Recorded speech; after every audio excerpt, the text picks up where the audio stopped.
আসসালামু আলাইকুম ভিউয়ার্স, সবাই কেমন আছেন? আশা রাখি অনেক বেশি ভালো আছেন। বাংলা নববর্ষের শুভেচ্ছা রইল আপনাদেরকে। পয়লা বৈশাখের দিন সকালবেলার এই ভিডিওটা ছিল।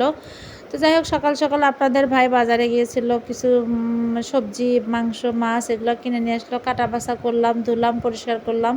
আপনাদের ভাইয়ার আবার পাটের শাক, মানে তিতো পাটের শাকটা অনেক বেশি পছন্দ। তো পাটের শাকও কিনে নিয়ে আসছে, আমাকে বলছে আমাকে গরম গরম ভাতের সাথে খাবো, ভেজে দাও আর কি। তো কি আর করা, তার কথা রেখে পাটের শাকও পরিষ্কার করে ধুয়ে পরিষ্কার করে নিয়ে মাংসটা হাতে মাখিয়ে বসিয়ে দিলাম। আর আমার কাছে হাতে মাখানো তরকারিটাই বেশি মজা লাগে।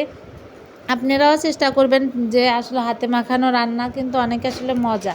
তো যাই হোক, আমি এখানে গরুর মাংস উঠায় দিছি, তার সাথে সাথে আরও অনেক কিছু রান্না করলাম টুকিটাকি। সারাদিন তো অনেক বেশি কাজ থাকে। আর মেয়ে পয়লা বৈশাখের অনুষ্ঠান, স্কুলে তার ক্যাম্পাসে যেতে চাচ্ছিল। আমি বলছি না, যাওয়া যাবে না, আজকে অনেক বেশি ভিড়।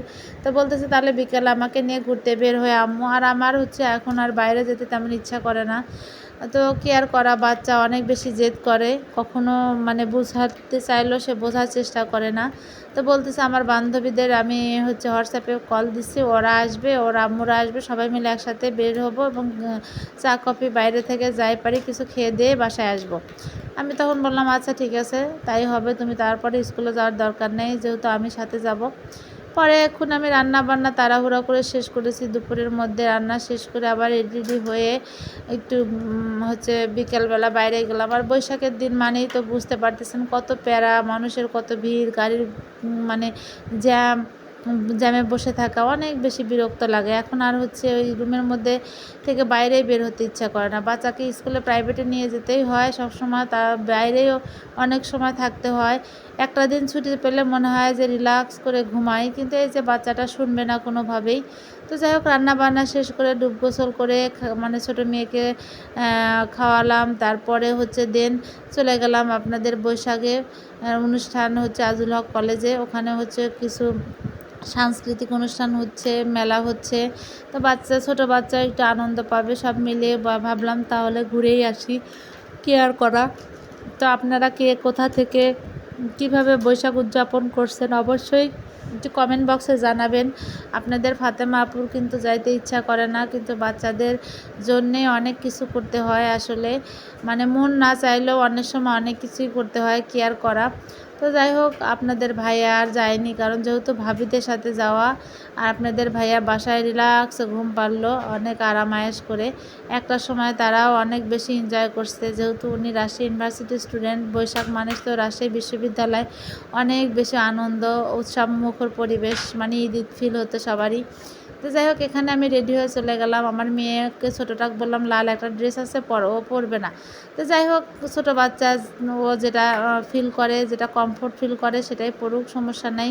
তো আমি এখানে পরে বসে আছি সেই ভাবিদের উদ্দেশ্যেই। তারা তো কখনোই মানে ফার্স্ট আসতে পারে না রেডি হয়ে। আমি তো একদম রান্না বান্না কাজ কাম করে সব কিছু রেডি করে একদম বসে আছি। আর বসে থাকা কিন্তু অনেক বেশি প্যারা।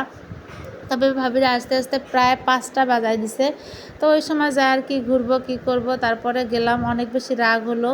আর সেদিন এত বেশি গরম ছিল, কি আর বলবো। আর শাড়ি পরে বুঝতেই পারতেছেন, শাড়ি তো সবসময় ক্যারি করতে পারি না। সবসময় যেহেতু বাসায় বা যেখানে যাই না কেন আমি 3 পিসই পরি, আর শাড়ি পরে যাওয়াটা আসলে অনেক বেশি মানে প্যারা হয়ে যায়। আর মেয়েও যেহেতু শাড়ি পরছিল, মেয়েও অফ হোয়াইট শাড়িটা পরছে, আর আমাকে বলছে আম্মু তুমি লালটাই পরো। আর আমার মেয়ে আবার লাল কালার খুব একটা পছন্দ করে না, বড়টা লাল কালার মানে ওকে সহ্যই করতে পারে না। তো যাই হোক, সব মা মেয়ে একদম 3জন রেডি হয়ে চলে গেলাম ভাবিদের উদ্দেশ্যে।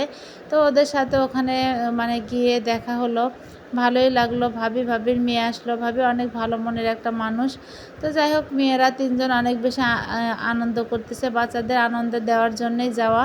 মাঝে মাঝে আসলে বাচ্চাদের নিয়ে ঘুরতে ইচ্ছা করে, কিন্তু যদি বাচ্চা বাধ্য হয় কথা শুনে তাহলে ভালো লাগে। তো যাই হোক, ভাবির সাথে গিয়ে অনেক বেশি মজাই লাগলো। তা আমরা আজিল হক কলেজে গিয়ে সরাসরি ওখানে গেলাম। আর দেখেন কি পরিমাণ জ্যাম, আমরা জ্যামে আটকে বসে আছি। আর প্রচণ্ড গরম ছিল সেই দিন। বৈশাখ মানেই তো বুঝতে পারছেন, ঝড় বৃষ্টি একদম তুফান। আর আমার তো বরাবরই অনেক বেশি শীত পছন্দ, গরম একদমই পছন্দ না। শীত আমার যত শীতই হোক না কেন, আমি শীত পছন্দ করি, গরমটাকে আমি একদমই সহ্য করতে পারি না। আর এই যে দুই শয়তান, আমার মেয়ে আর ভাবির মেয়ে, দুজন একদম কি বলবো, একদম জানের জান প্রাণের প্রাণ। তাদের কখনো আলাদা করা যাচ্ছে না। দুজন দুইভাবেই চেষ্টা করেও দুজনকে আলাদা রাখতে পারি না। তারা এতই কি বলবো, চুম্বকের মতো লেগে থাকতে চায় সব সময়। তাদের এতই বন্ধুত্ব। তো যাই হোক, বন্ধুত্ব সম্পর্ক ভালো ঠিক আছে, কিন্তু শয়তান কি করলেই তো ভালো লাগে না। আর এই যে ভাবি, তো মাশাআল্লাহ সবাই মিলে ঘুরলাম, কিছু আপনার বাদাম টাদাম এগুলা খেলাম। তারপর আমার মেয়ে এখানে আইসক্রিম খেয়ে আইসক্রিম গলে গেছে জন্য ছোটো মেয়ে অনেক চিল্লাপাল্লা করতেছিল। আর পরে একটা ফাঁকা মাঠ দেখে শহীদ মিনারের সামনে গিয়ে বসলাম।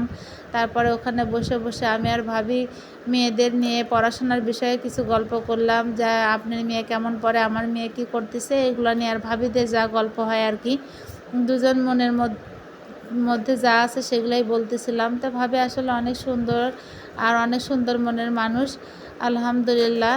একদম সবাই বলে আমরা নাকি বোনের মতো। তো যাই হোক, সবাই দোয়া রাখবেন, আসলে মানুষের সাথে সুসম্পর্ক বজায় রেখে যেন চলতে পারি। এরকম আবার আর একটা আপু আছে, সে আপুটা অনেক ভালো। তো যাই হোক, আপুর মেয়ের এবার এসএসসি পরীক্ষা, সেজন্য আপু বের হয়নি। আর আপু আসলে এগুলো অকেশনে একটু কমই যায়, তারও স্কুল আছে, চাকরি আছে, এগুলো নিয়ে ব্যস্ত থাকে। তো বগুড়া শহরে আসার পরে আসলে আপুটার সাথে আমি বেশি মিশি, আবার ভালো লাগে। তো শেষমেশে যে মেয়ের আবদারে বৈশাখটা উদযাপন করলাম। আমাকে কেমন লাগতেছে শাড়ি পরে, বা আমাদের সবাইকে, বা পুরো ব্লগটা কেমন লাগলো অবশ্যই কমেন্ট বক্সে জানাবেন। আল্লাহ হাফেজ।